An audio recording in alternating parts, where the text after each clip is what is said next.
وأشهد أن محمدًا عبده ورسوله صلى الله عليه وسلم. أعوذ بالله السميع العليم من الشيطان الرجيم. قال الله عز وجل: بسم الله الرحمن الرحيم. ألف لام ميم ذلك الكتاب لا ريب فيه هدى للمتقين الذين يؤمنون بالغيب ويقيمون الصلاة ومما رزقناهم ينفقون.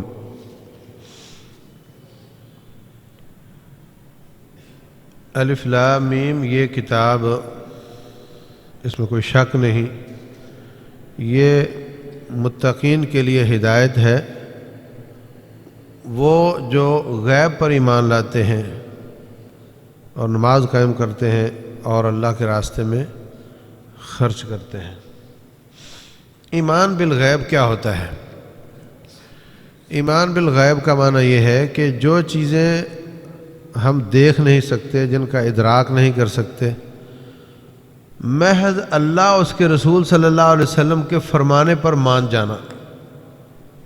انہوں نے فرما دیا ہے تو ہم مانتے ہیں کہ ایسا ہے۔ اللہ کو ہم نے نہیں دیکھا، رسول اللہ صلی اللہ علیہ وسلم کو نہیں دیکھا، ہم نے نہیں دیکھا کہ قرآن آسمان سے آیا ہے، بس ہمیں بتایا گیا اور ہم نے مانا کہ اللہ ہے، اس کا رسول بھی ہے، کتاب بھی ہے۔ مرنے کے بعد کیا ہوگا، قبر میں کیا ہوگا، حشر میں کیا ہوگا، جنت میں کیا ہوگا، جہنم میں کیا ہوگا، انہوں نے فرما دیا تو ہم نے مان لیا۔ نماز ظہر 4 رکعتیں ہوتی ہیں، 5 نہیں ہوتی۔ ہوا نکل جانے سے وضو ٹوٹ جاتا ہے، انہوں نے فرما دیا، ہم نے مان لیا۔ یہ ہے ایمان بالغیب۔ اور اگر کوئی کہے اس کی کیا لاجک ہے، اس کی کیا لاجک ہے، اس کا کوئی تجربہ کر کے ثابت کرو، تو پھر یہ شخص اپنی عقل پر ایمان لاتا ہے، اللہ اس کے رسول پر ایمان نہیں لاتا۔ لاجک بتاؤ، مجھے عقلی انداز سے سمجھاؤ، میں عقل کی مانوں گا، میں اللہ اس کے رسول صلی اللہ علیہ وسلم کی نہیں مانتا۔ تو یہ جو مصیبت آ گئی ہے قوم میں، عقل کو آگے لانا، آیت اور حدیث کو پیچھے چھوڑنا، یہ بڑی خطرناک ہے۔ میں اگر یہ کہوں کہ حافظ صاحب تشریف لا رہے ہیں، آپ مان جاؤ، تو آپ نے مجھ پہ اعتماد کیا، اور اگر شخص جا کر دیکھے، واقعتاً آنکھوں سے دیکھ کر آ کر کہے، تو پھر وہ میری بات تو نہیں مانا، اس نے اپنی آنکھ پر اعتماد کیا۔ قیامت والے دن لوگ کہیں گے ربنا ابصرنا وسمعنا فرجعنا نعمل صالحا انا موقنون۔ یا اللہ، دنیا میں تیرے دین کے طالب علم ہمیں بتاتے تھے، سمجھاتے تھے، ہمیں یقین نہیں آتا تھا، اب اپنی آنکھوں سے دیکھا، اپنے کانوں سے سنا ہے۔ ابصرنا وسمعنا فرجعنا، اب ہمیں واپس لوٹا دے، نعمل صالحا، اب ہم اچھے کام کر کے آئیں گے، انا موقنون، ہم اب یقین آ گیا ہے۔ مطلب یہ کہ دیکھنے پر اور سننے پر یقین آیا ہے، اللہ اس کے رسول کے بتانے پر نہیں آیا، اپنی آنکھوں سے دیکھ کر آیا ہے۔ تو ایسے ایمان کا کیا فائدہ؟ مرنے کے بعد تو ابو جہل بھی مسلمان ہو جائے گا، فرعون بھی مسلمان ہو گیا تھا، مرنے سے پہلے ہو گیا تھا۔ جب رب ذوالجلال کے قوت کے مظاہرے اور آخرت، اور جہاں پہ بندہ انسان کا کوئی بس نہیں رہ جاتا، اس وقت تو کوئی دوسرا آپشن ہی نہیں ہے کہ تم اللہ کی بغاوت کر سکو، پھر تو سب نے مسلمان ہونا ہی ہونا ہے۔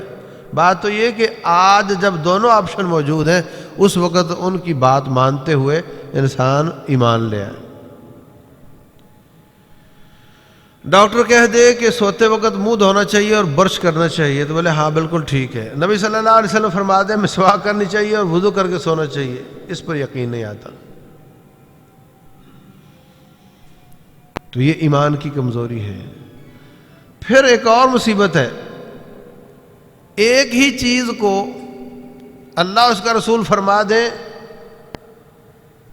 اور پھر اس کو اس کی لاجک بھی مل جائے تو یہ ایمان کو پیچھے کر دیتا ہے، اس کا رویہ ہی بدل جاتا ہے۔ مثلا زلزلہ آتا ہے،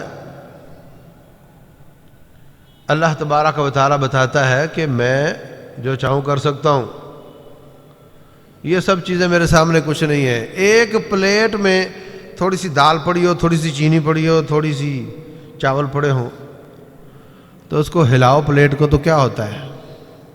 سب برابر ہو جاتے ہیں۔ جتنا یہ کام آسان ہے، اس سے بھی بہت ہی زیادہ آسان اللہ کے لیے یہ ہے کہ اس زمین کو ہلائے اور سارے ہمالیہ پہاڑ برابر کر دے۔ اتنی قوتوں والی ذات ہے، وہ تو رب ہے، اس کا فرشتہ سارا کام کر سکتا ہے۔ وَنُفِخَ فِي الصُّورِ فَصَعِقَ مَن فِي السَّمَاوَاتِ وَمَن فِي الْأَرْضِ إِلَّا مَن شَاءَ اللَّهُ۔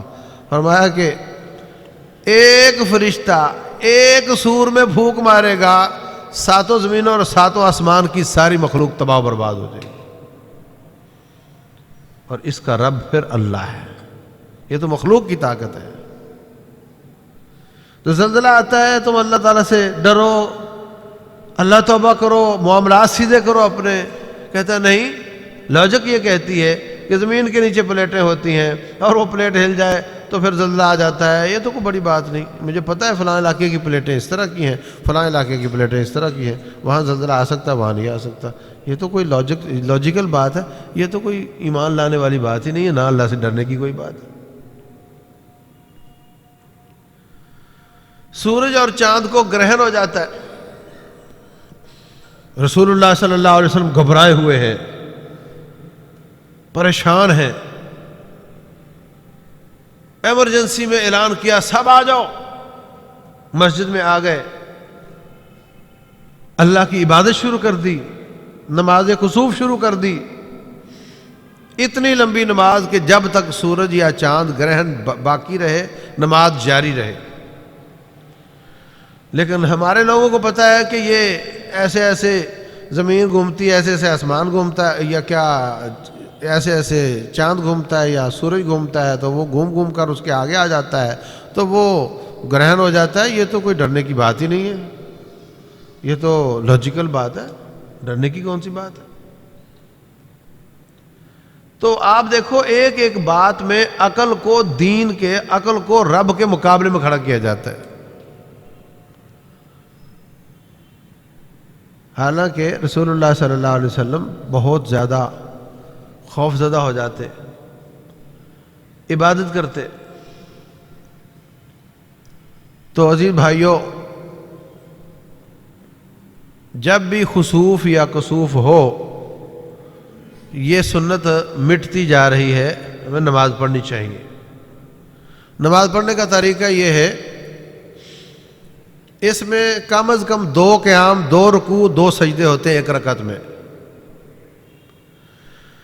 جب سے گرہن شروع ہوا نماز شروع کر دو، فاتحہ پڑھو، لمبا قیام کرو، لمبی قرأت کرو، پھر رکوع میں جاؤ تو لمبا رکوع کرو، رکوع کے بعد پھر دوبارہ کھڑے ہو کر فاتحہ اور دوبارہ قرأت شروع کر دو، پھر لمبا قیام، اور اس کے بعد پھر رکوع، لمبا رکوع، اس کے بعد پھر سجدہ، لمبا سجدہ، پھر اگلا سجدہ بھی لمبا۔ تو اس طریقے سے 2 قیام، 2 رکوع اور 2 سجدے کے ساتھ ایک رکعت مکمل ہوگی، اور اسی طرح دوسری رکعت بھی 2 قیام، 2 رکوع اور 2 سجدے والی ہوگی۔ تو اس طریقے سے نماز کسوف یا خسوف، سورج ہو یا چاند ہو، دونوں صورتوں میں پڑھی جاتی ہے۔ اور مسنون تو یہ ہے کہ اتنا لمبا کھینچا جائے نماز کو کہ جب تک وہ سورج یا چاند بالکل پرانی حالت میں نہ آ جائے، اس وقت تک آپ کی نماز جاری رہے۔ اور یہ اچھا خاصا سٹیمنا چاہیے، اس کے لیے صبر برداشت چاہیے۔ اگر برداشت کم ہو تو چلو چھوٹی پڑھ لو، جتنی برداشت ہے اتنی پڑھ لو، لیکن یہ طریقہ ہمارا بالکل درست نہیں کہ سورج اور چاند کو گرہن لگتے رہتے ہیں اور ہم یہ نماز ہی نہیں پڑھتے۔ باقی اس کے بارے میں کہا جاتا ہے جی جو حمل والیاں ہیں ان کے لیے بہت مسئلہ ہو سکتا ہے، بالکل اپنی بنائی ہوئی باتیں ہیں، اور جی کسی بھی جانور کو یا اس کی زنجیریں توڑ دینی چاہیے، رسی کھول دینی چاہیے جب سورج گرہن لگے، بالکل اپنی بنائی ہوئی باتیں ہیں، اس کا کوئی تعلق نہیں۔ رسول اللہ صلی اللہ علیہ وسلم کا بیٹا ابراہیم علیہ السلام وفات پا گیا، تو ادھر سورج یا چاند کو گرہن ہو گیا، تو لوگوں نے کہا کہ یہ اتنا بڑا حادثہ ہے کہ آپ کی اتنی بیویاں اور بیٹا کوئی نہیں تھا اور ایک آیا تو وہ بھی فوت ہو گیا، تو اس وجہ سے یہ سورج یا چاند کو گرہن لگا ہے۔ تو رسول اللہ صلی اللہ علیہ وسلم فرماتے ہیں کہ چاند اور سورج یہ اللہ تعالیٰ کی نشانیاں ہیں۔ الشمس والقمر آیتان من آیات اللہ لا ينخسفان لموت احد ولا لحیاتہ، یہ کسی کی موت حیات کے ساتھ اس کا کوئی تعلق نہیں ہے، یہ تو اللہ تعالیٰ کی قدرت کاملہ ہے، جو ان کو روشنی دیتا ہے وہی ان کو بے نور کر دیتا ہے۔ تو جب یہ ہو تو اس وقت اللہ تعالیٰ کا ذکر کثرت سے کرو اور نماز کسوف پڑھو۔ اللہ تبارک و تعالیٰ ہمیں اس سنت پر عمل کرنے کی توفیق دے۔ وما علینا الا البلاغ المبین۔